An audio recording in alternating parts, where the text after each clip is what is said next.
The morning light fell in soft angles over the mirrored staircase of the House of Worth on 18th April 1900, when Anna Gould, Countess de Castellane, adjusted her kid leather gloves before stepping into the fitting salon. A society column fragment from the New York Herald, Paris edition, recorded her arrival that week as punctual, composed, and impeccably gloved, a small detail that concealed the true machinery behind her calm. Beneath the chandelier's gold glass, bolts of ivory satin lay arranged like evidence. Seamstresses moved with quiet urgency around a new evening gown commissioned for the Exposition season. Anna touched the glove seam again, a gesture that looked graceful, but was, in her letters, a signal of calculation. "I must be more than dressed," she once wrote. "I must be seen." As the fitter pinned another panel into place, she held her posture perfectly still. Elegance, she knew, always came at a price. When Anna Gould stepped off the express train at the Gare Saint-Lazare in early April 1900, the Paris season was already sharpening into its annual spectacle of wealth and scrutiny. The arrival platforms echoed with the sound of steamer trunks being unloaded, porters calling instructions in rapid French, and the particular bustle that accompanied the migration of American heiresses and European aristocrats converging on the capital for the Exposition Universelle. The social pages of Le Gaulois noted that Madame la Comtesse de Castellane has returned from the country, referring discreetly to her stays at the Château du Marais, the 18th century property in Seine-et-Marne that served as the Castellane family's rural retreat.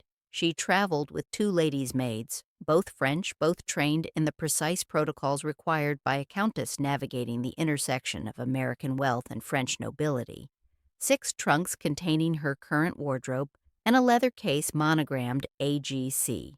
Inside this case were sketches from Worth, Doucet, and Paquin, each one representing an appointment already booked through the month's social calendar. 12 fittings scheduled over 7 days, each one linked to a documented social engagement. Dinners at the American Embassy, receptions at the Élysée Palace, the opening events of the Exposition that would draw royalty and heads of state from across Europe, the journey from the station to the Hôtel de Luxembourg, where she briefly stayed while the Palais Rose on Avenue Foch underwent final decorative work, took her through streets already beginning to transform for the Exposition. Construction scaffolding still surrounded some buildings. Banners announced pavilions and exhibitions. The entire city seemed to be polishing itself for international inspection. Paris in April 1900 was a city performing its own grandeur, and Anna understood performance better than most. At the hotel, in a suite overlooking the Luxembourg Gardens where early spring had touched the chestnut trees with new green, she unfastened her gloves with the same precision taught by the Mrs. Telford, her governesses during her New York childhood.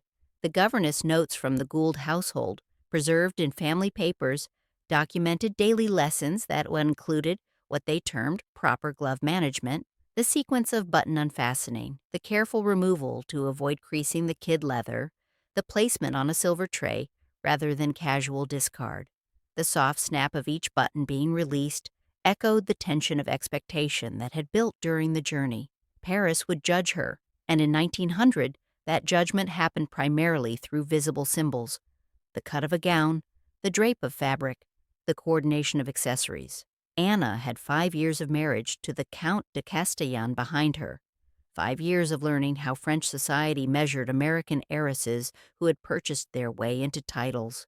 Some measurements were generous, acknowledging the capital that saved crumbling estates. Others were merciless, cataloging every failure of taste, every American excess that violated unwritten rules of aristocratic restraint. She placed the gloves carefully on the dressing table and looked at her reflection in the gilt-frame mirror. 24 years old, mother of 2 sons, married into one of France's oldest families, and still feeling as if each day required a performance more complex than the last.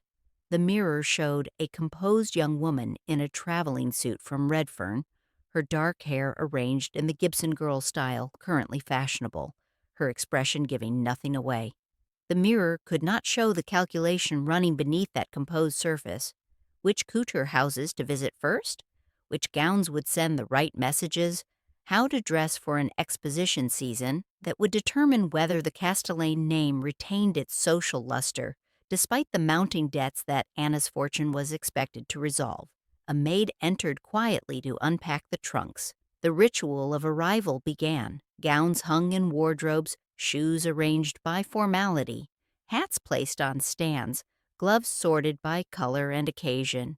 Each item represented a choice made weeks earlier, each choice part of a larger strategy of presentation.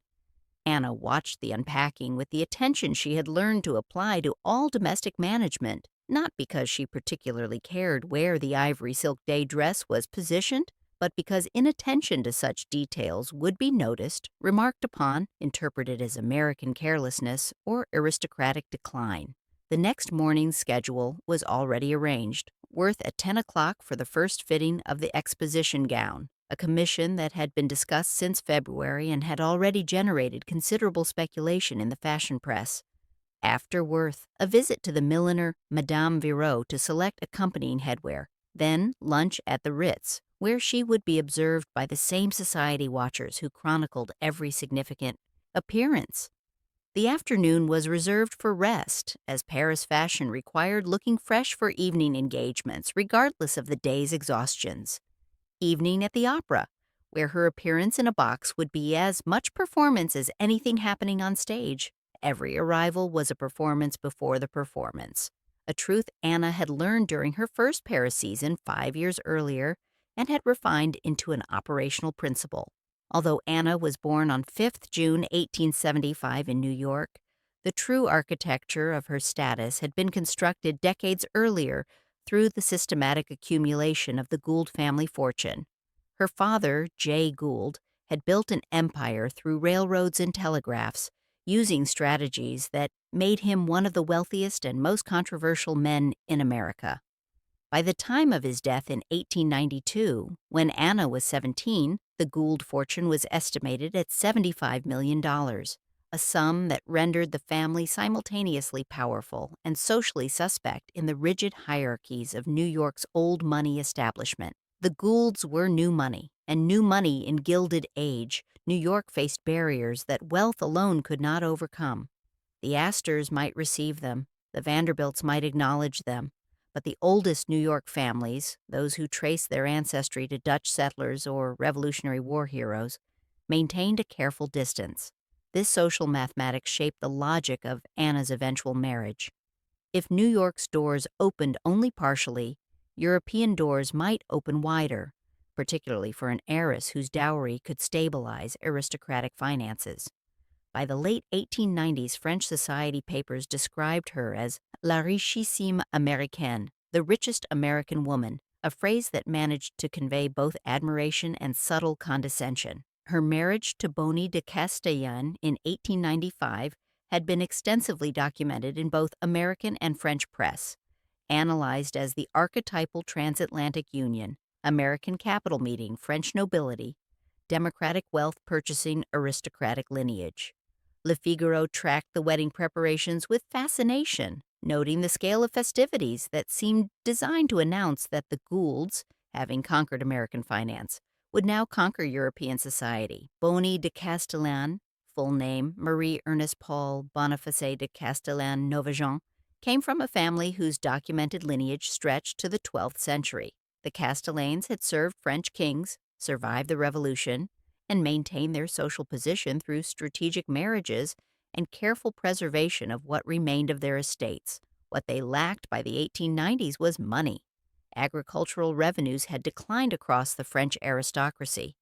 Maintaining chateaux and Paris residences required capital that old estates no longer generated. The marriage contract, preserved in both French and American archives, was a masterpiece of legal precision. Anna brought not just wealth but access to ongoing Gould family resources. The settlement included direct capital transfers, establishment of trust funds, and provisions for annual income that would support the Castellane lifestyle. In exchange, Anna received a title, entree into French aristocratic society, and the social legitimization that had eluded her family in New York.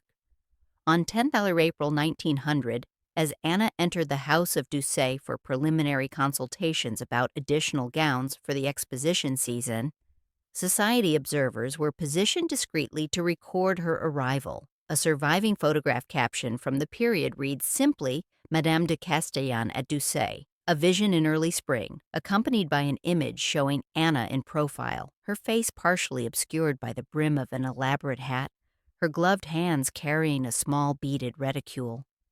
The photograph appeared in Le Figaro Illustré and was subsequently reproduced in American society journals eager to document the adventures of their exported heiresses. Behind the compliment of vision in early spring lay economic truth. Each gown Anna commissioned symbolized the maintenance of aristocratic veneer in an age when that veneer required constant financial support. The Doucet commission she discussed that morning, details preserved in the house ledgers now held in the Archives de Paris, included specifications for a dinner gown in pale rose silk with hand-embroidered overlay. The estimated cost was listed as 3,500 francs, approximately $700 in contemporary American currency, roughly equivalent to a working-class family's annual income. Anna understood these economics. She had been raised in a household where money was both celebrated and complicated, celebrated as proof of her father's genius, complicated by the social stigma attached to how that money had been made. Railroad fortunes, telegraph monopolies, and stock market manipulations that made Jay Gould legendary also made the family suspect. European aristocracy offered a kind of purification. Wealth laundered through title, commerce transformed into nobility, new money aged by association with old names. She adjusted her gloves before stepping inside Doucet's salon. Not vanity, but a physical reminder to compose herself, to present the image that justified the expense. The gesture had become automatic over 5 years of marriage, a small ritual of preparation before entering spaces where she would be observed, evaluated, and discussed. Her hands, encased in pearl gray kid leather that matched her traveling costume perfectly, rested briefly against the brass door handle before she entered. Inside, the salon smelled of fabric sizing, perfume, and the particular scent of new silk that couture houses maintained as part of their atmosphere. Seamstresses moved between fitting rooms with pins held delicately between their lips. A vendeur, the senior sales assistant who managed client relationships, approached with the practiced grace that Doucet trained. Into its staff. Madame la Comtesse, he murmured, the title given its full weight. We have been anticipating your visit with great pleasure. The dance of commerce masked as aristocratic service had begun. Anna knew her role. Gracious but discerning, interested but not desperate, wealthy but not vulgar. Every interaction in these houses required calibration, and 5 years of practice had made her expert at the performance. Wealth opened the salon doors. The gaze of Paris, measuring, judging, never quite satisfied, closed around her the moment she stepped through. Inside the gilded drawing rooms of the temporary Castellane residence near Avenue Friedland, the Palais Rose was still weeks from completion. Anna's mornings followed rituals preserved in correspondence between household staff that survive in family archives. These letters, written primarily by the senior housekeeper Madame Beaufort to the estate manager at Château du Marais, document the precise choreography of a countess's day during the Paris season. Tea service arrived at 8 o'clock precisely, carried on a silver tray by a maid who had been trained to move silently across parquet floors. The tea was Earl Grey, Anna's preference, a taste acquired during childhood but maintained as part of her daily routine. With the tea came the morning newspapers, Le Figaro, Le Gaulois, the Paris edition of the New York Herald. She read them methodically, marking with a silver pencil any mentions of upcoming events, any references to American heiresses or Castellane family activities. By 9, her personal maid, a woman named Celeste, who'd been with her since the first year of marriage, had laid out the morning's outfit, selected based on the day's scheduled appointments. For a day of couture fittings, this meant a walking costume that could be easily removed and replaced, chosen in colors that would complement but not compete with the fabrics being fitted. Gloves were always fresh, perfectly pressed, the leather supple enough to move naturally, but structured enough to maintain shape. The morning of 14th of April 1900, Anna wrote a letter to her mother that survives in the Gould family papers at the New York Public Library. The letter was written on cream stationery, embossed with the Castellane coat of arms, the handwriting precise and controlled. My days are a parade. I move from one mirror to the next, each reflection showing a woman who exists primarily to be seen. The gowns are beautiful, the appointments are punctual, and the performance is exhausting in ways I cannot adequately describe.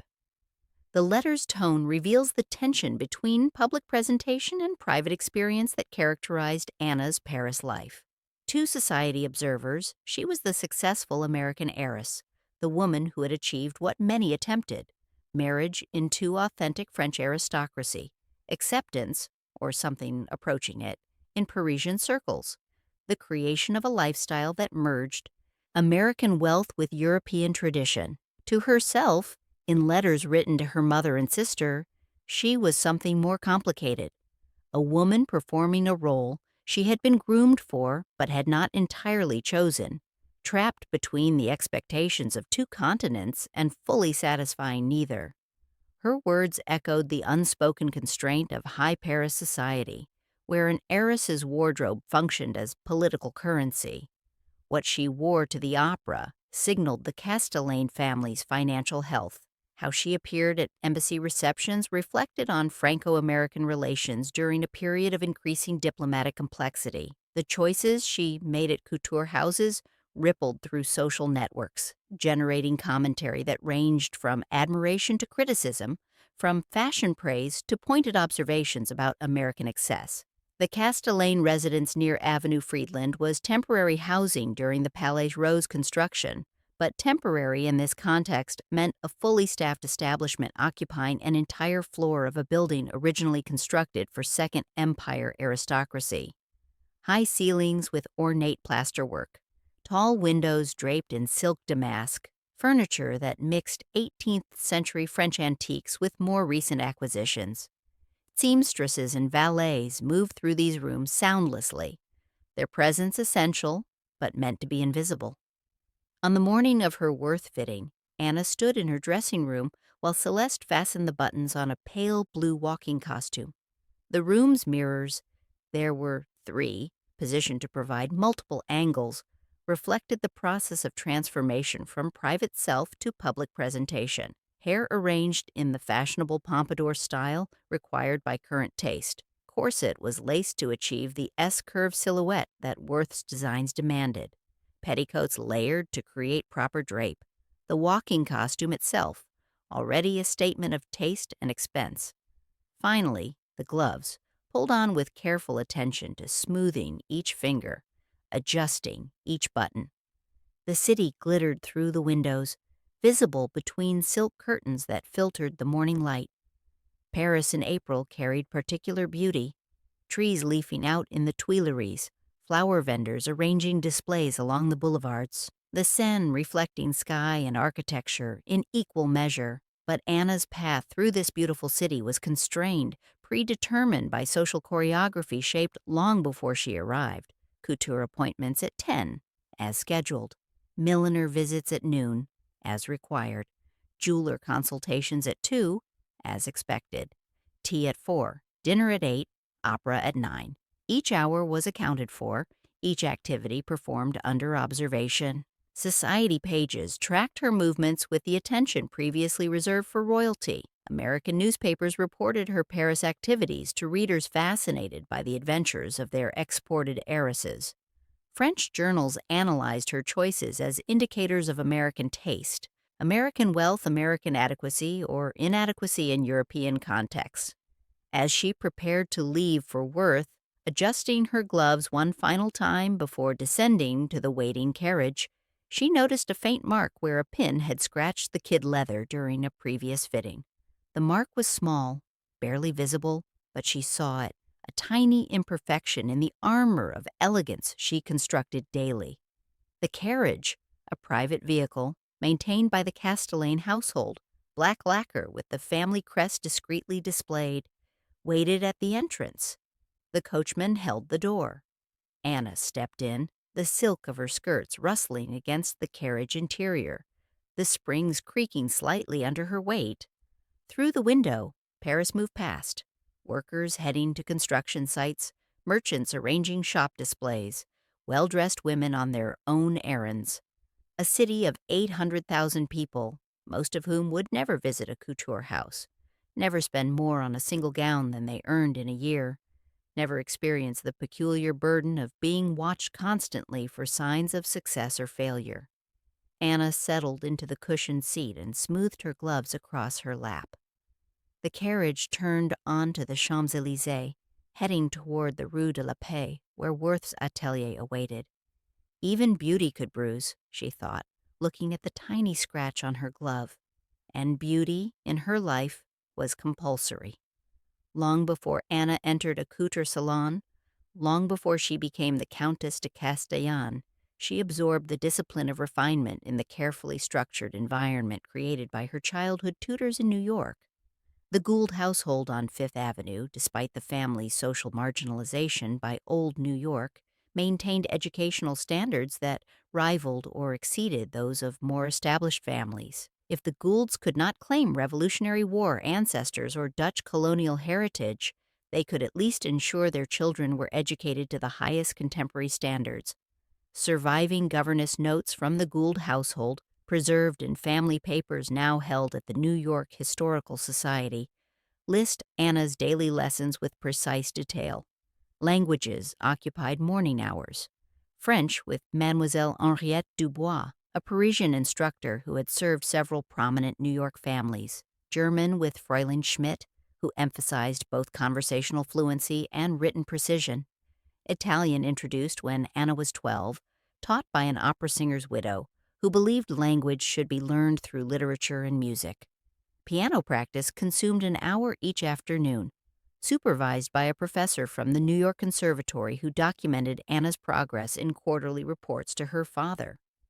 Miss Gould demonstrates adequate technical facility, one report from 1888 noted, though her performance lacks the interpretive depth that distinguishes competent playing from artistic achievement.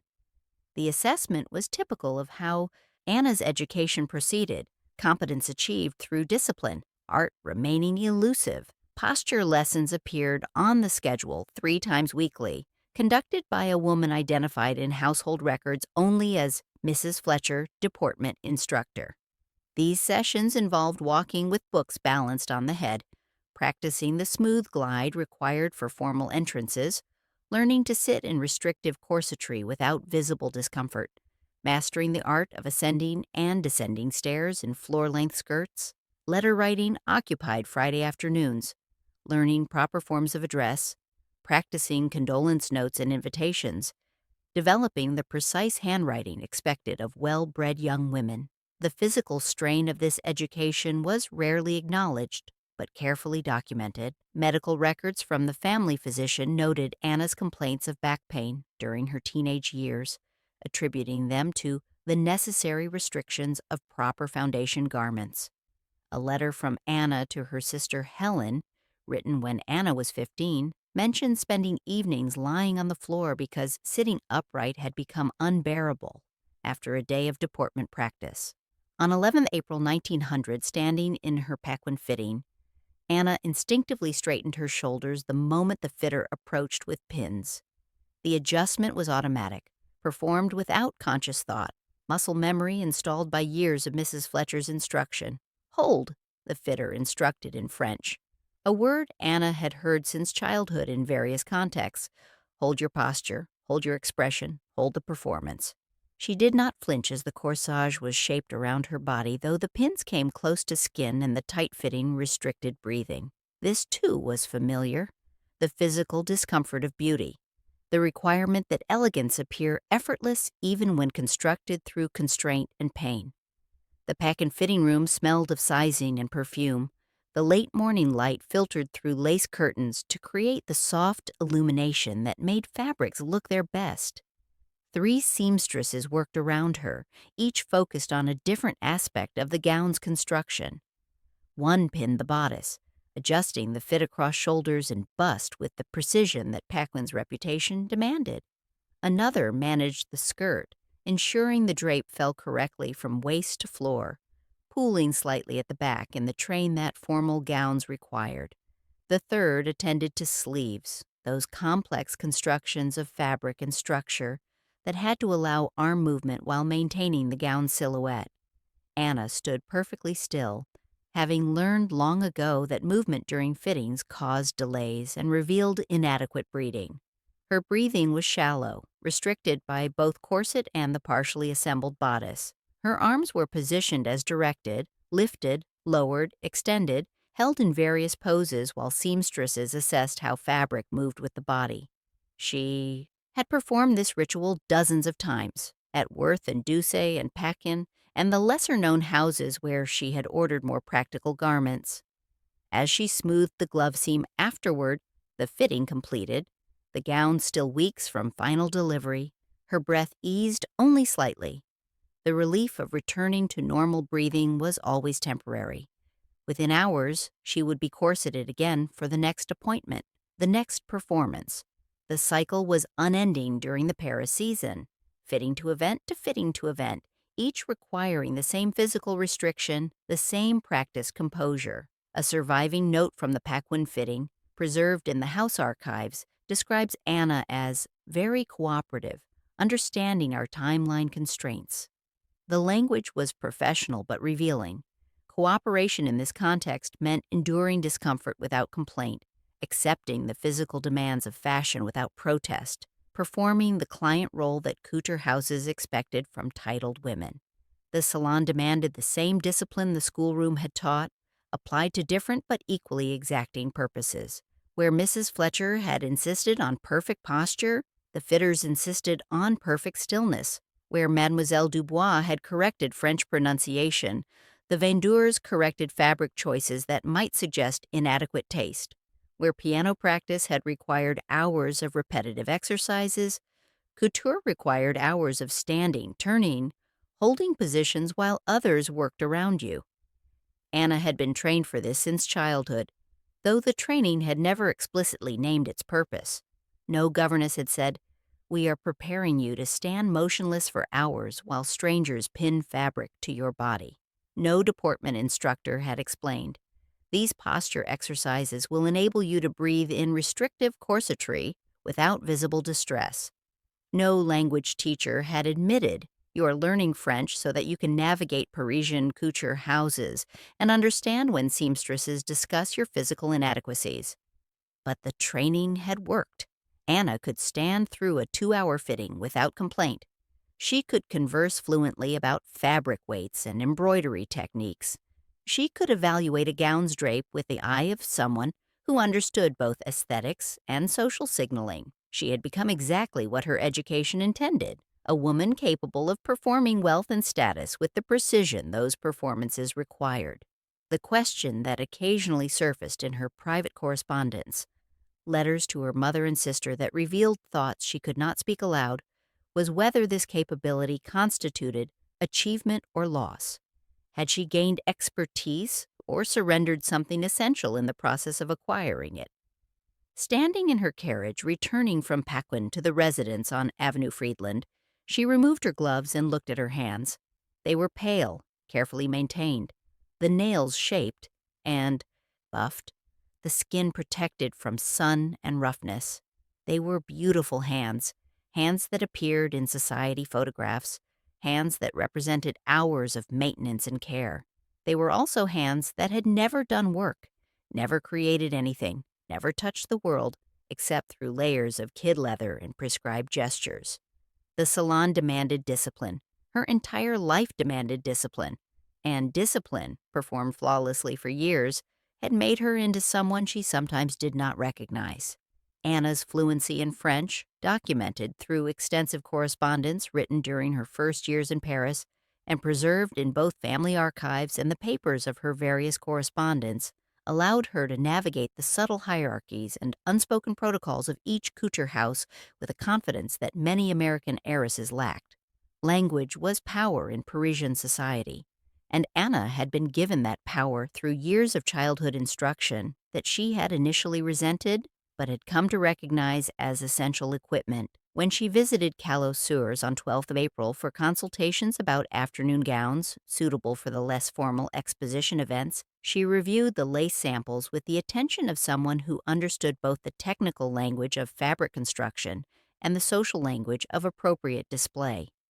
The Callot sisters, Marie, Marthe, and Régine Callot, had built their house's reputation on intricate lacework and the kind of refined elegance that appealed to clients who wanted beauty without ostentation. A ledger entry from the Callot archive, now held at the Bibliothèque Fournet in Paris, lists the commission: Madame de Castellane, Chantilly black lace, overlay on ivory foundation. Urgent delivery requested for exposition season. Estimated completion 5 May 1900. The entry included price, 800 francs, fabric quantities, and the notation client très exigeante, a very demanding client. The phrase was not criticism but professional recognition. Anna knew what she wanted and could articulate those requirements in terms the atelier understood. She chose, after considerable deliberation, a shade of pale celadon silk for the gown's foundation, a color that straddled the boundary between green and blue, fashionable for spring but not so trendy as to appear dated by autumn. The seamstress who assisted in the selection later described Anna in a letter to her sister, preserved in a private collection, as very calm, speaking perfect French, explaining exactly which shade would work with her pearls and which social events would require this particular formality. What the seamstress could not see was Anna's private experience of the choosing process, later recorded in a note to her sister Helen dated 13th of April. So many choices, none mine alone. I select colors that Boney will approve, fabrics that society will admire, styles that photographers will capture favorably. Where, in this calculation, is the color I actually prefer, the dress I would wear if no one were watching? The tension between personal preference and social requirement formed the undercurrent of every decision Anna made during her week of couture appointments. The celadon silk was beautiful. She genuinely found it attractive, but she had chosen it because it photographed well in the exposition's electric lighting, because it complemented the Castellane emeralds she would wear to certain events, because it struck the correct balance between American freshness and French sophistication. Her gloves came off only to assess fabrics, the need to touch silk and lace directly requiring bare fingers. But they returned immediately after each fabric examination, as if the gloves protected her not just from the Paris cold, but from the intimacy of genuine choice, from the vulnerability of expressing authentic preference. With gloves on, she was the Countess de Castellane, evaluating fabrics with expert discernment. With gloves off, she was briefly just Anna, a 24-year-old woman overwhelmed by the weight of decisions that seemed trivial but carried enormous consequence. The Callot fitting room overlooked a small courtyard garden where early roses were beginning to bloom. Through the window, Anna could see petals in shades of cream and pale pink, colors that no couturier could quite replicate despite their constant attempts. Nature's beauty required no approval, no strategic calculation, no awareness of being observed. The roses simply bloomed, indifferent to judgment. Anna turned back to the fabric samples spread across the fitting table. The seamstress waited patiently, accustomed to clients who required time for decisions, understanding that each choice represented considerable expense and would be documented in society pages and personal photographs for years. The pale celadon caught the light beautifully. The Chantilly lace overlay would add texture and depth. The finished gown would be stunning, unmistakably expensive, perfectly appropriate for an American countess navigating the exposition season.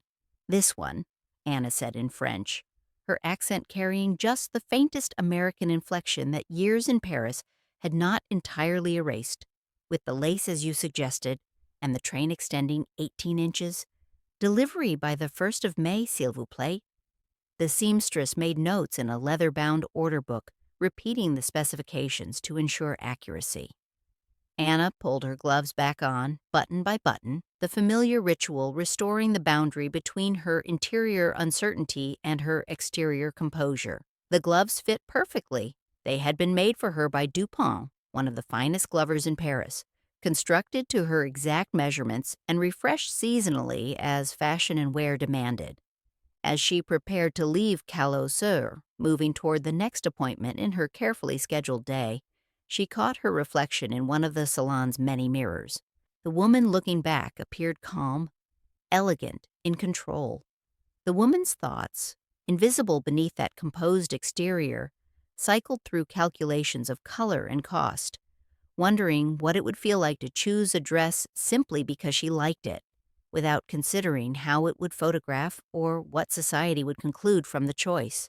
Even color carried consequence in the world Anna inhabited. Nothing was simple. Nothing was solely hers. On 13th April, Anna moved between the salons of Worth and Doucet, experiencing the distinct atmospheres and protocols that each house maintained as part of their brand identities.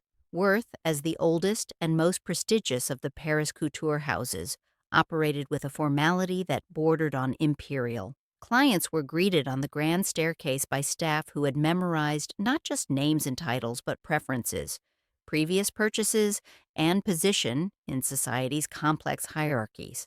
The House of Worth at 7 Rue de la Paix had been founded by Charles Frederick Worth in 1858, establishing the concept of the couturier as artist rather than merely dressmaker.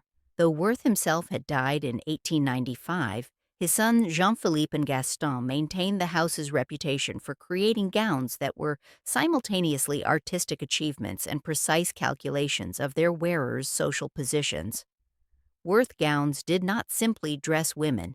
They made statements about wealth, taste, and cultural sophistication. Anna's appointment at Worth began promptly at 10 o'clock in the main salon, a room that functioned as a stage for the theater of fashion. The walls were hung with pale silk damask. Mirrors reflected visitors from multiple angles, ensuring that no aspect of appearance went unexamined. Mannequins displayed current designs, though the most important gowns, those made for titled clients or significant social events, were never shown publicly until after their first wearing. A senior vendeur named Monsieur Laurent, who had worked at Worth for 20 years and had dressed everyone from European royalty to American railroad heiresses, oversaw Anna's fitting personally. This level of attention signaled her importance to the house. The Castellane commission was substantial, her position in Paris society significant, her potential as a long-term client considerable. Laurent moved with practiced grace, directing seamstresses with subtle gestures, speaking to Anna with the combination of deference and authority that Worth's senior staff had perfected. The gown being fitted that morning, the Exposition dress mentioned in society columns and anticipated by fashion observers, was constructed of ivory satin with silver embroidery that formed an intricate pattern of lilies and vines across the bodice and down the skirt's front panel. The embroidery alone represented hundreds of hours of work by specialized artisans. The satin had been woven specifically for this commission, its weight and drape calculated to create the silhouette Worth's designers had sketched in February.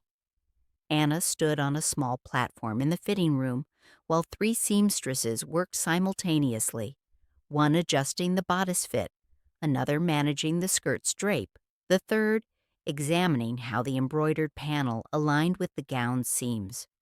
Monsieur Laurent observed from a chair positioned to provide optimal viewing angles, occasionally suggesting adjustments in French too rapid for less fluent clients to follow, but perfectly comprehensible to Anna.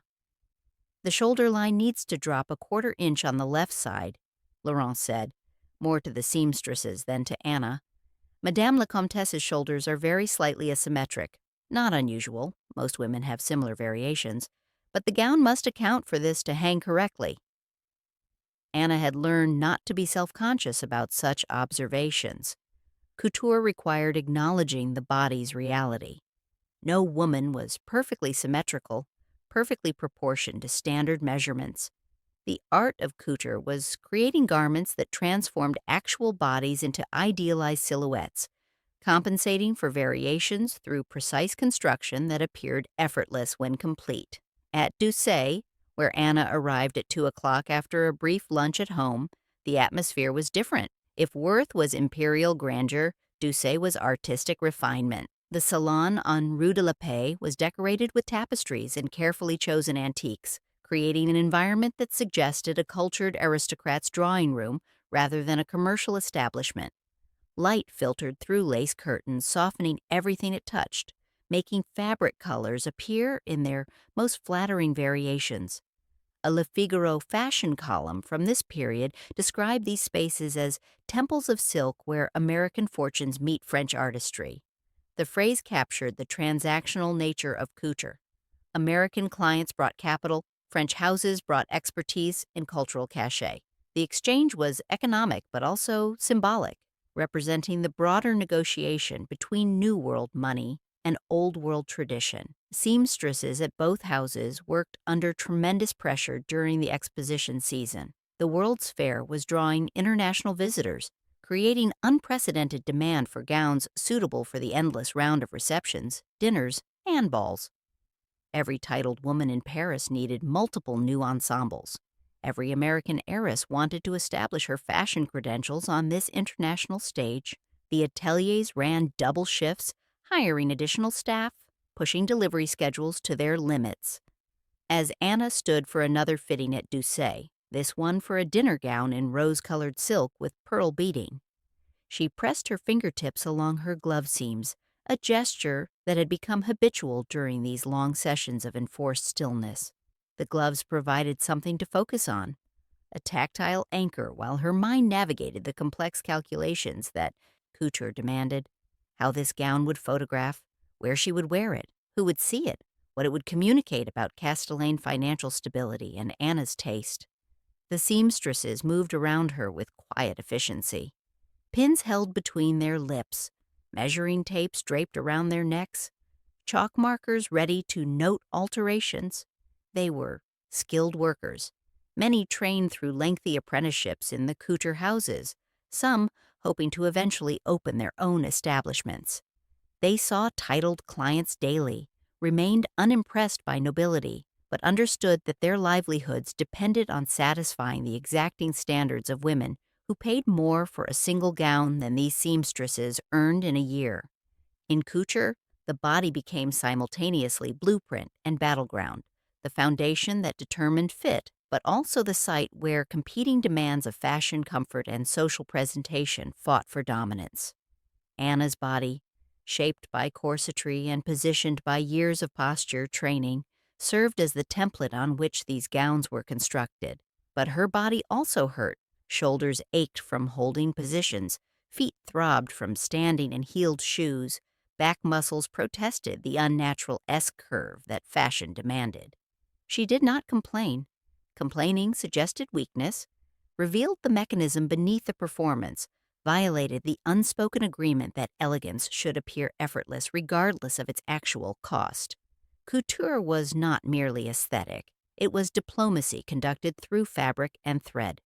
On 14th April, Anna visited the jeweler Boucheron on Place Vendôme to select pieces that would complement her new gowns for the upcoming ambassadorial dinner scheduled for late April. The Boucheron establishment, founded in 1858 and located in one of Paris's most prestigious addresses, served royalty and aristocracy from across Europe, creating jewelry that functioned as both adornment and investment. Press accounts later noted a cascade of pearls ordered by Madame la Comtesse de Castellane, referring to a necklace of graduated South Sea pearls that would become one of Anna's signature pieces. The commission, documented in Boucheron's order books, specified pearls of exceptional luster, arranged in 3 strands with diamond clasps designed to be worn separately or together depending on the formality of the occasion. Anna's conversation with the jeweler was conducted in French, courteous but brief, demonstrating the expertise she had developed in commissioning pieces that would serve multiple purposes. The pearls needed to complement both the ivory Worth gown and the rose Doucet dress.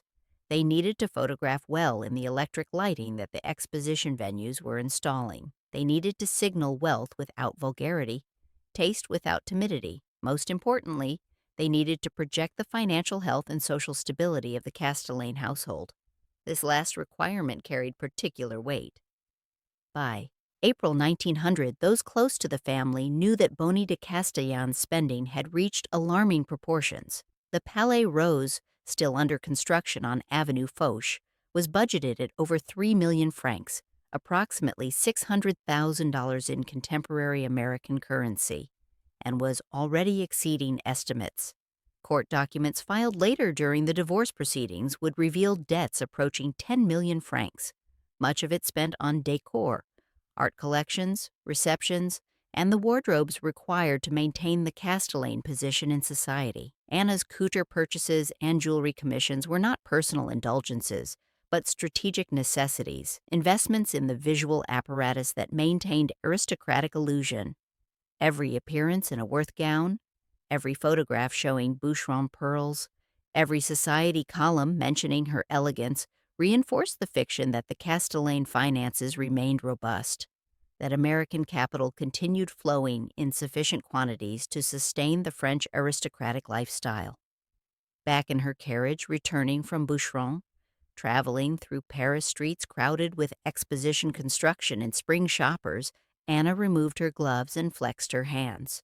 The gesture provided temporary relief from the constraint of kid leather, but also revealed what the gloves concealed: hands that were starting to show tension in ways cosmetics could not entirely hide, fine lines at the knuckles, slight tremor that stress produced, nails that she sometimes bit when alone despite knowing the habit was unbecoming.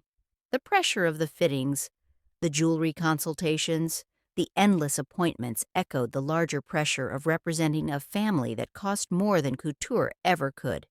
Each commission was part of a larger performance designed to convince Paris society that the Castellane-Gould union remained successful, that American money continued sustaining French nobility, that the marriage was something other than the financial arrangement it increasingly revealed itself to be. A letter Anna wrote that evening to her sister Helen, preserved in family papers, captured her state of mind. "The pearls will be magnificent. Boucheron promised delivery by the 20th, in time for the ambassador's dinner. I will wear them and smile, and make conversation about the Exposition, and no one will know that I spend my days converting my father's fortune into objects that prove I am worthy of the title I purchased." Is this what we imagined when we were girls, reading novels about European romance? That romance would mean standing still while strangers drape you in expensive things? The letter's tone reveals the gap between public performance and private experience that characterized Anna's Paris life. To society observers reading the fashion columns, she was living the dream that American heiresses aspired to, titled elegant, moving through Paris's most exclusive circles with apparent ease.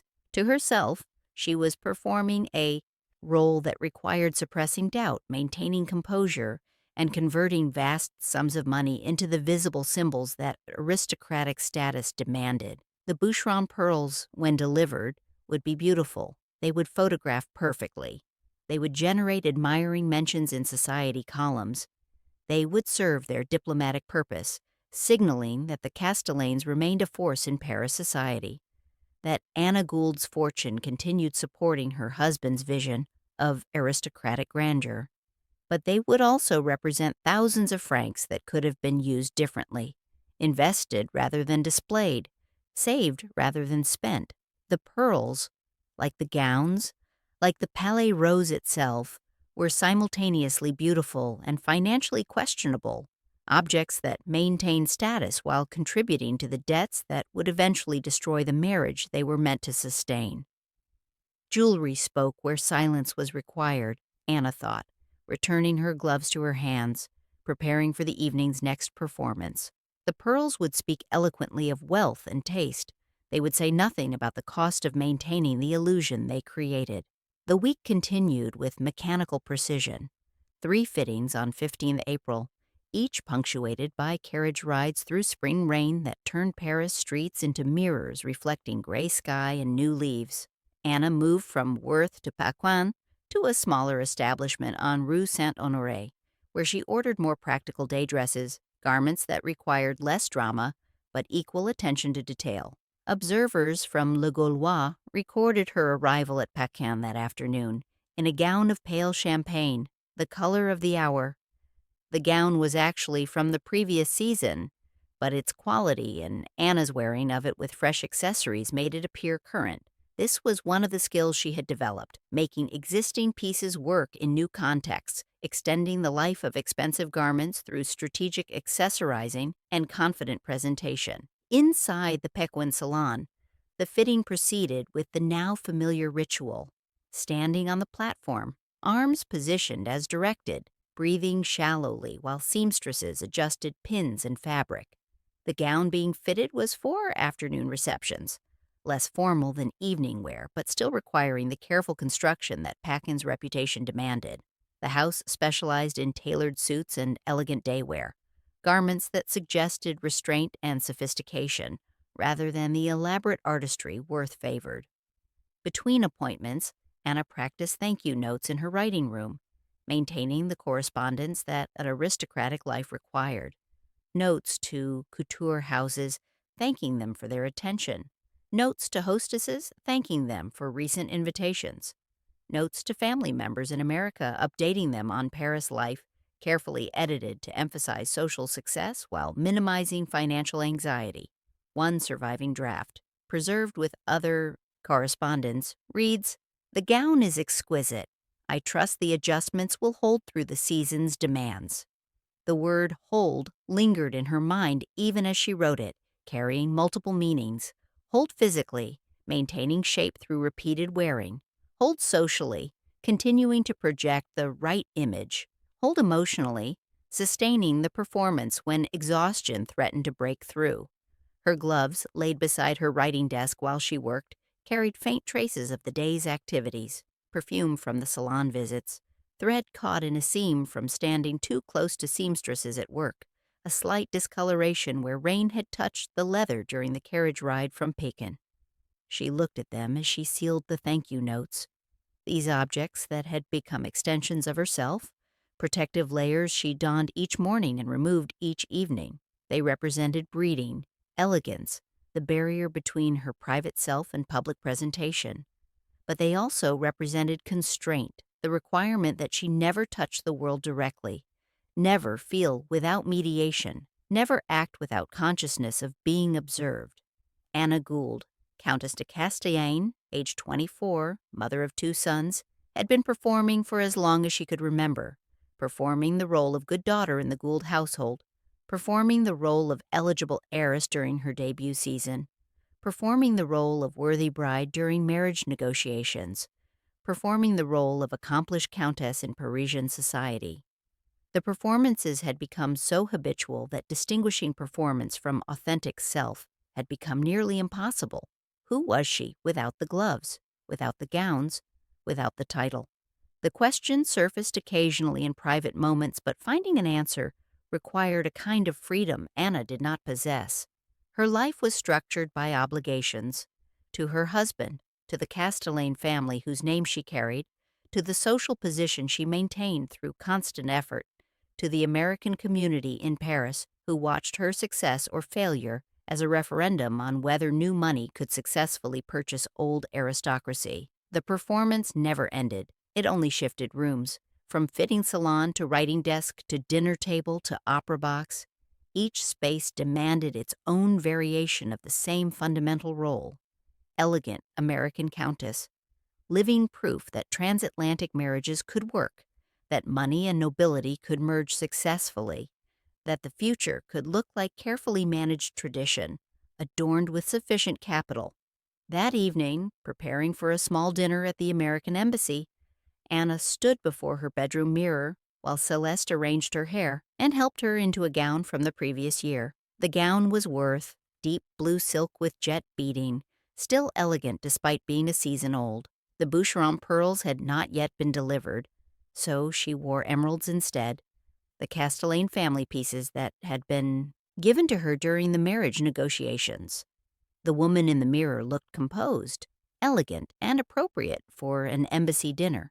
The woman behind the reflection felt the weight of the emeralds, heavy around her neck, beautiful but belonging to a family that was not quite hers, that would never quite be hers regardless of how many years she wore their name.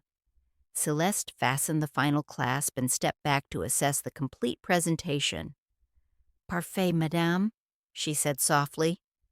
Perfect, Anna thought, pulling on her evening gloves, smoothing each finger into place. The performance is perfect. The question of what exists beneath the performance remains unanswered and perhaps unanswerable. But the dinner awaited. The ambassador expected her. The photographer would be present, documenting the event for society pages in both French and American newspapers. She descended the stairs to where Boney waited, already impatient about some detail of the evening's arrangements, and stepped into the carriage that would carry them through rainy Paris streets to the next performance. Anna's marriage to Boney de Castellane was always, from its inception, a financial arrangement as much as a romantic union, though romantic union itself might be too generous a description for what the match represented. The courtship, conducted during Anna's first visit to Europe in 1894, had followed patterns typical of transatlantic marriage negotiations. American heiress touring Europe with family chaperones, French aristocrat introduced through mutual connections, a whirlwind of carefully supervised encounters leading to an engagement that satisfied multiple parties' strategic interests. The engagement was announced in March 1895 in both American and French newspapers. The New York Times described Boney as one of the most eligible bachelors in French society, glossing over the reality that his eligibility derived primarily from his ancient name and aristocratic connections rather than any personal fortune. Le Figaro described Anna as the richest heiress in America, a phrase that was both compliment and commodity description, announcing her primary value in the transaction. The wedding took place on 4 March 1895 in New York, a spectacular affair documented extensively in society pages and later analyzed in books about Gilded Age marriages. The ceremony was held at the Gould Mansion on Fifth Avenue, attended by hundreds of guests representing both American plutocracy and such European aristocracy as could be persuaded to travel to New York. Anna wore a gown designed by Worth specifically for the occasion, white satin embroidered with silver thread and seed pearls, with a train extending 15 feet behind her. The marriage contract, negotiated by lawyers representing both families and preserved in legal archives, detailed financial arrangements of staggering complexity. Anna brought a dowry initially reported at $4 million, though actual amounts were carefully obscured in newspaper accounts. Additional provisions included annual allowances, trust fund establishments, and provisions for potential children. The Castellane family provided what they had to offer: a title dating to the Middle Ages, connections to European aristocracy, social position in French society. By April 1900, 5 years into the marriage, the financial architecture had become clearer and more troubling. Court documents filed later during divorce proceedings revealed the scale of Boney's spending. The Palais Rose construction costs escalating beyond any reasonable budget, art collection purchases running to hundreds of thousands of francs, entertaining expenses that included legendary parties where thousands of orchids were installed for single evening events. On 16th April, during her final Worth fitting for the Exposition gown, Anna stood still while a train of silver-embroidered satin was lifted and draped with infinite care. The modiste whispered "magnifique," a word that circulated through Paris couture circles that month as the Castellane Commission became a topic of fascination and speculation. How much was she spending? What statement was the gown designed to make? Did the Castellanes still have American money to support such extravagance? Anna's face remained composed throughout the fitting, though interior calculations ran constantly. The gown cost approximately 8,000 francs, roughly $1,600 in American currency, enough to support a middle-class family for multiple years. The expense was justified as necessary. The Exposition required appropriate dress, her position demanded visible elegance, and the Castellane name had standards to maintain. But privately, Anna understood that each commission represented money flowing outward, capital converting into objects that depreciated the moment they were worn. The gowns, the jewels, the Palais Rose itself, all were consuming her inheritance at rates that, Even the Gould fortune could not sustain indefinitely. She had tried discussing financial restraint with Boney. Those conversations, referenced obliquely in letters to her mother, had gone poorly. Boney considered spending an aristocratic prerogative, considered the economy beneath him, considered Anna's American concerns about budgets and limits as evidence of her inadequate understanding of European nobility. His position was that she had married into an ancient family, that maintaining that family's position required expenditure, that her role was providing capital, not questioning its use. Adjusting her gloves afterward, standing in the Worth salon while Monsieur Laurent discussed delivery schedules, Anna paused longer than usual on the final button. The gesture that usually took seconds stretched to a moment of stillness, a brief recognition that magnificence always asked for more. More money, more performance, more suppression of doubt and anxiety beneath the composed exterior. The gown would be delivered by the end of April. It would be photographed extensively. Society columns would describe it in detail, and the bills would be paid from her inheritance, from her father's fortune, from capital that was supposed to last generations, but was instead being converted into single-season elegance and architectural monuments to aristocratic excess. Magnificence always asked for more, and Anna had not yet learned how to say no. Paris society thrived on rivalry, and the Exposition season of 1900 provided perfect conditions for competitive display. American heiresses married into European titles or seeking such marriages competed through couture commissions, jewelry acquisitions, and the elaborate parties they hosted or attended.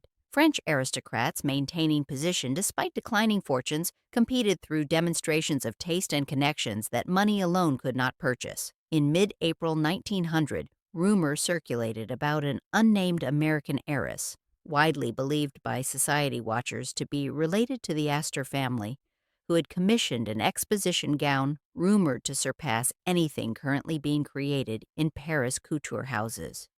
Le Figaro's fashion columnist hinted at duels of lace and satin among American ladies, each determined to establish supremacy through elegance. The language was playful, but the competition was real, with considerable social capital at stake.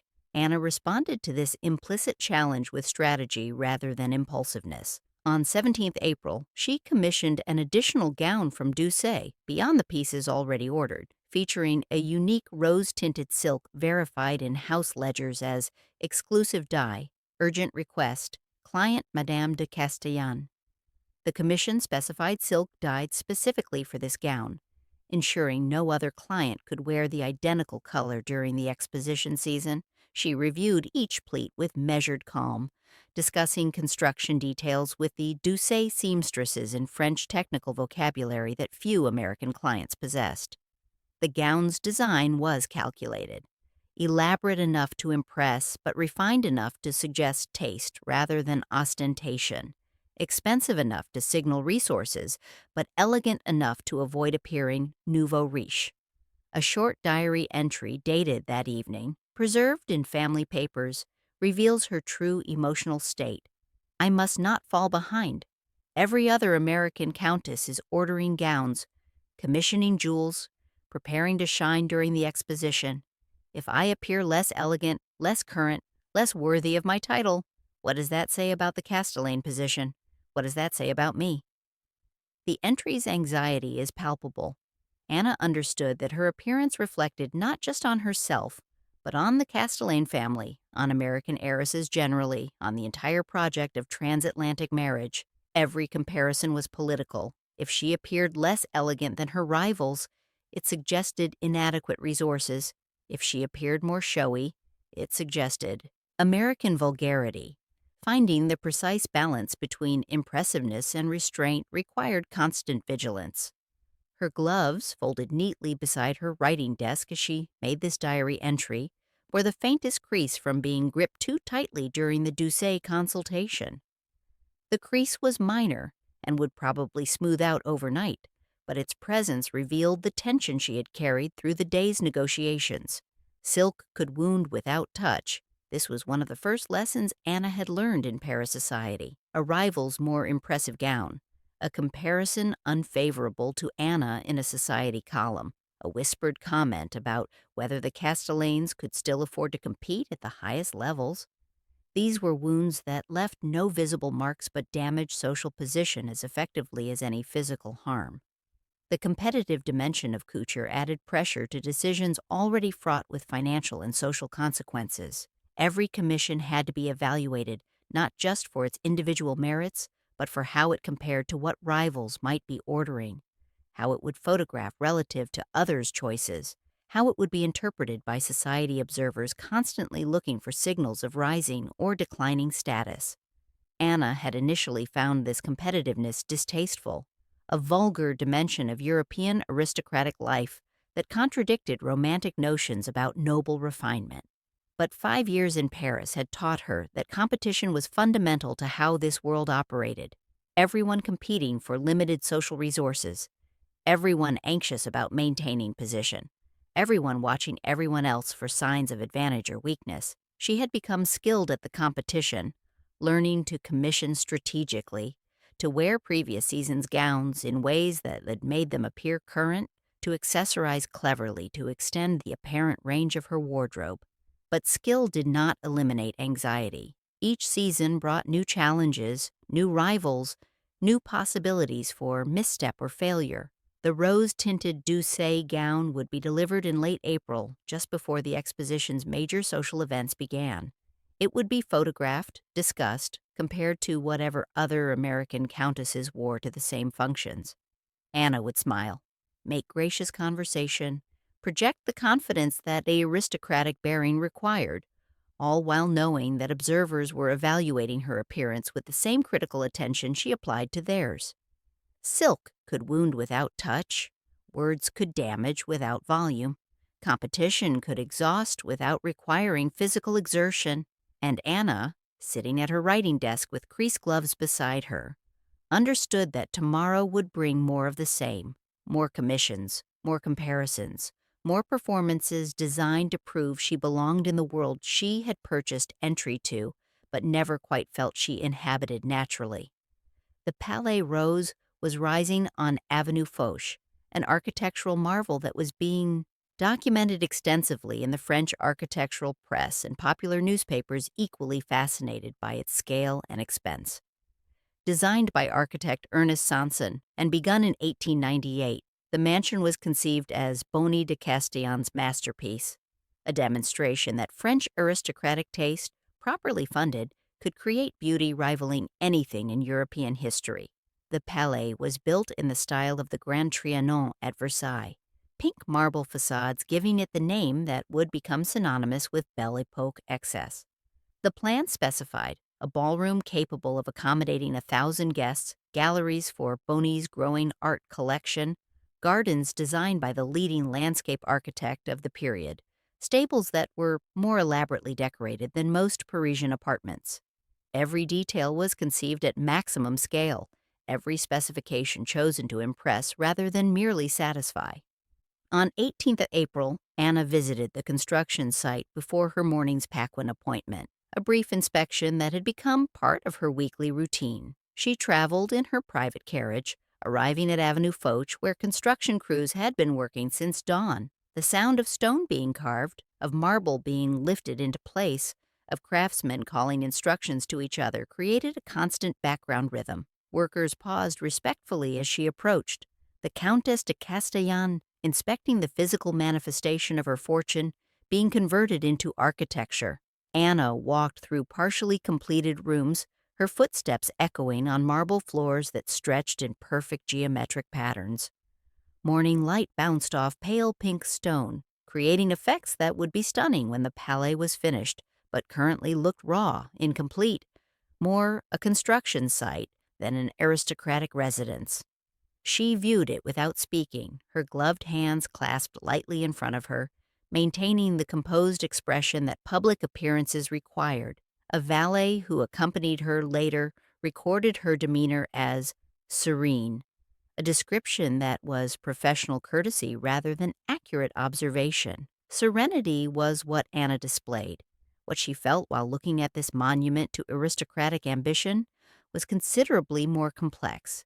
The Palais Rose represented everything simultaneously hopeful and terrifying about her marriage. Hopeful because its beauty would be undeniable, its grandeur a testament to what Castellane taste combined with Gould money could achieve. Terrifying because its costs were spiraling beyond initial projections, because every room demanded furnishings that cost additional fortunes, because maintaining the completed palace would require ongoing expenditure that Anna's inheritance was supposed to support indefinitely but increasingly seemed unable to sustain. Boney had promised the Palais would establish the Castellanes as Paris's premier aristocratic family, that its parties would be legendary, that its beauty would justify every franc spent. Anna wanted to believe this, and wanted to imagine that her fortune was building something permanent rather than funding a temporary spectacle. But standing in the unfinished ballroom, hearing the echo of her footsteps in empty space, she felt doubt that she could not express to anyone. Returning to her carriage, preparing for the Paquin appointment, Anna carried the weight of the Palais with her, a palace under construction, requiring elegance to justify its existence. Every couture gown she commissioned would eventually be worn in these marble halls. Every piece of Boucheron jewelry would be displayed in these mirrored galleries. Every performance of aristocratic grace would be staged in this setting that was simultaneously her home and her prison, built with her money but designed to Boney's vision. The Paquin fitting proceeded with familiar ritual, standing, turning, holding positions while seamstresses adjusted fabric. But Anna's thoughts remained at the construction site, calculating costs she was not supposed to question, wondering what would happen when the building was finished and required furnishing, when the gardens were planted and required maintenance, when the completed palais demanded the perpetual financing that aristocratic monuments consumed. She had married a title, bought entry into French nobility, purchased the opportunity to live as a countess in one of Europe's most beautiful cities. The price, she was discovering, was not the initial dowry, but the ongoing conversion of inheritance into visibility, of capital into performance, of private resources into public display. The image was an edifice built daily, stitch by stitch, franc by franc, choice by choice, and Anna, standing in the pack and fitting room, being pinned into another beautiful gown, understood that she was simultaneously the architect and the building material, the one commissioning the construction and the one being consumed by its demands.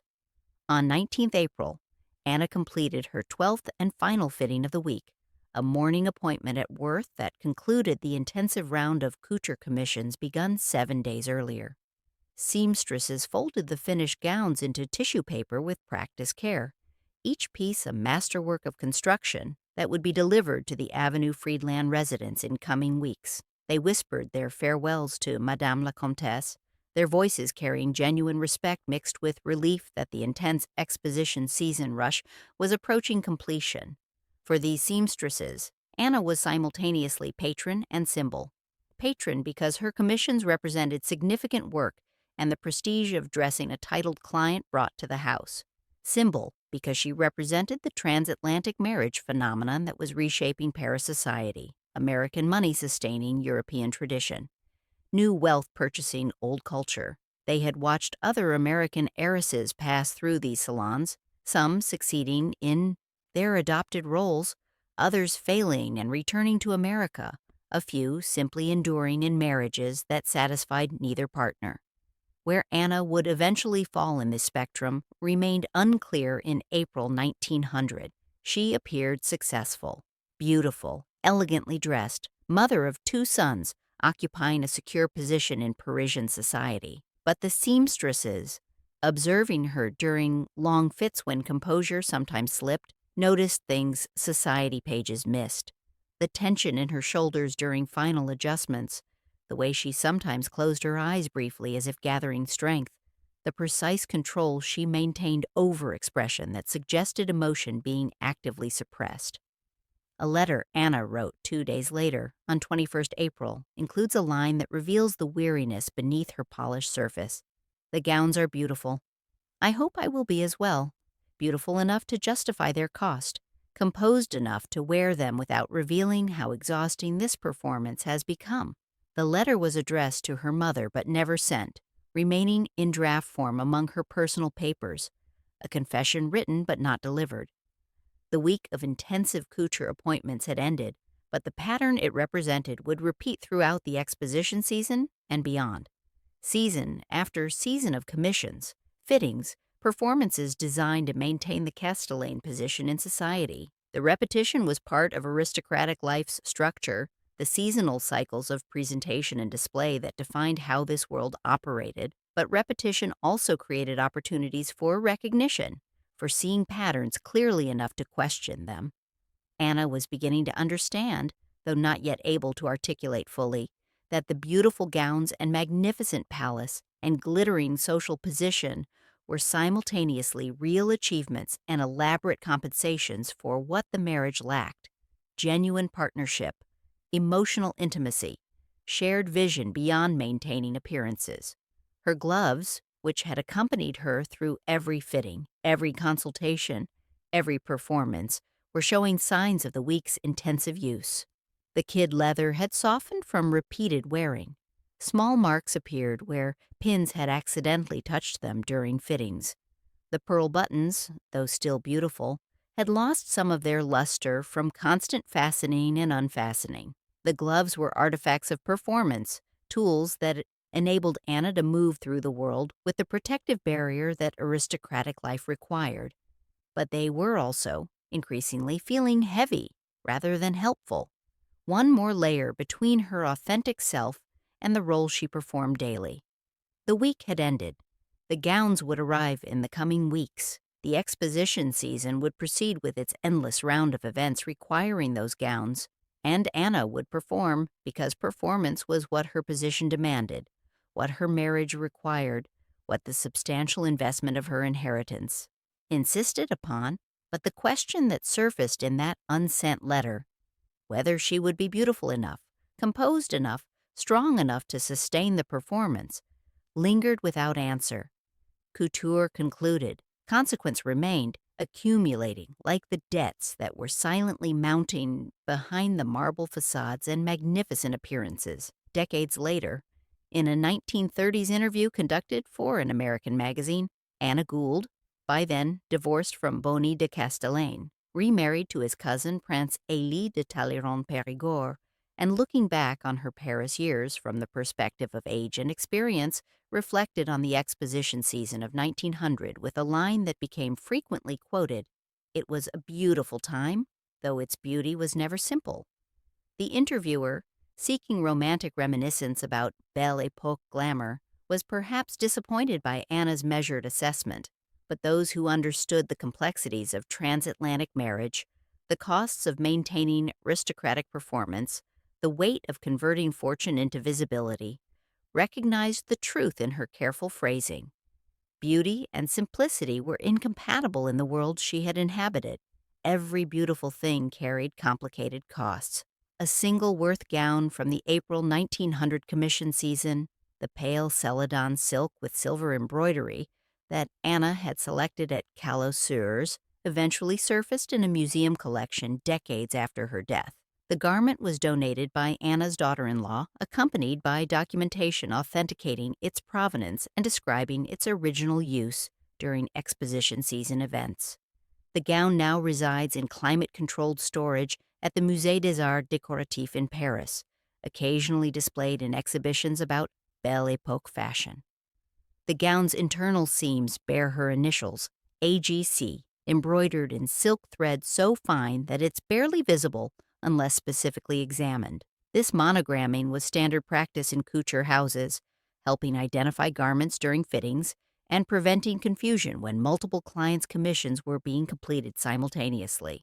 But the initials also served as a kind of signature, marking these expensive objects as belonging to a specific person, as extensions of identity rather than merely clothing. The gloves Anna wore during that intensive week of fittings did not survive. Unlike gowns, which could be preserved as artifacts, gloves were consumable items, worn until they deteriorated and then replaced.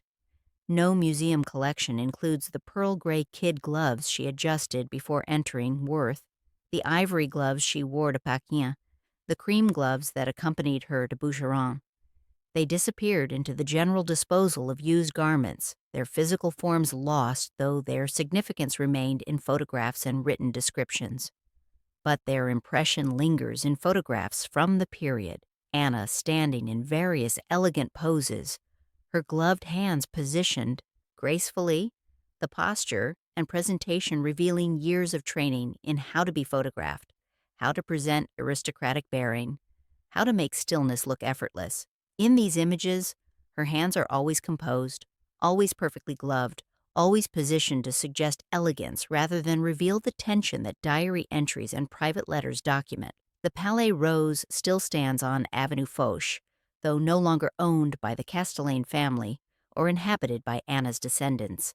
The building passed through various hands after Boney's death, eventually becoming the embassy of the United Arab Emirates in France. The marble halls where Anna had imagined hosting magnificent parties, the gardens where she had envisioned aristocratic leisure, the galleries designed for art collections that were supposed to establish cultural legacy, all now serve diplomatic rather than domestic purposes. The spaces remain beautiful. Sanson's architectural vision was realized despite financial chaos, creating rooms that still impress visitors with their proportions, their light, their careful attention to classical aesthetics. But the beauty exists in a different context than originally intended, the building's current purpose bearing little relationship to the aristocratic fantasy it was designed to materialize. Anna's life after the divorce from Boney, her second marriage to Prince de Talleyrand, her later years dividing time between Paris and the Château de Marais, her death in 1961 at age 85, moved beyond the couture-focused existence of her first marriage. The later decades were quieter, less publicly documented, apparently more personally satisfying, though less socially spectacular. In photographs from her later life, Anna appears relaxed in ways that earlier images never quite captured. The composed aristocratic bearing remained. A lifetime of training could not be entirely discarded, but something in her expression suggested relief, as if some performance had finally concluded. The Palais Rose stands emptied of its original purpose, its salons where her gowns once swept, now hosting diplomatic receptions and official functions.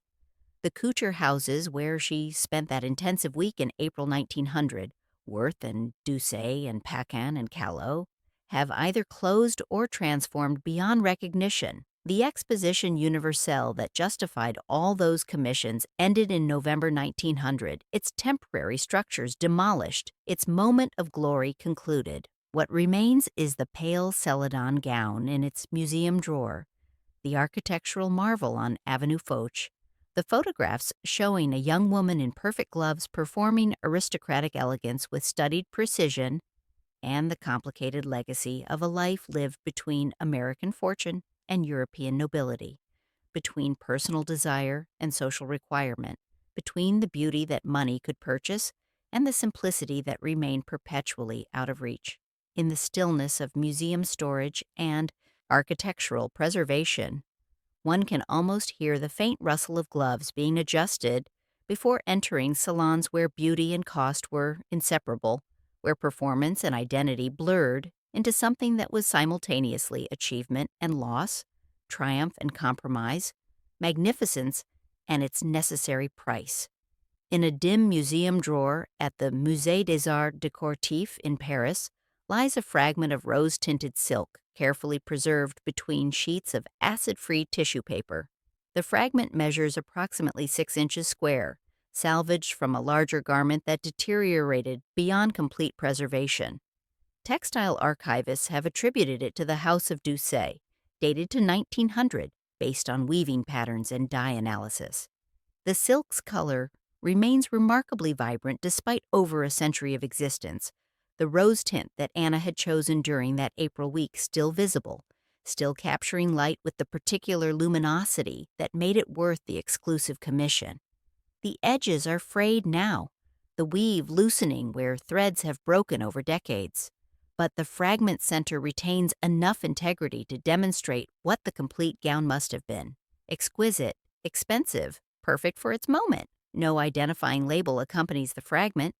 The museum's catalog lists it simply as silk sample, Doucet, circa 1900, with no mention of who commissioned it, who wore it, what events it witnessed. The specific history has been lost, leaving only the beautiful object stripped of the complicated context that gave it meaning. The fragment glows faintly under the drawer's subdued lighting. The last whisper of a week when elegance ruled every hour, when an American countess moved through Paris salons commissioning beauty at costs that eventually proved unsustainable, when gloves were adjusted before performances that were simultaneously necessary and exhausting, when magnificence demanded everything and promised less than it appeared to offer.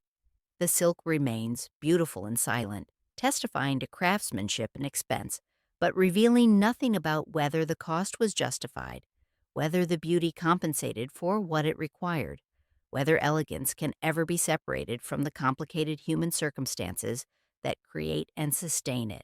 It glows there quietly, a fragment of a moment when someone believed that beauty might be answer enough.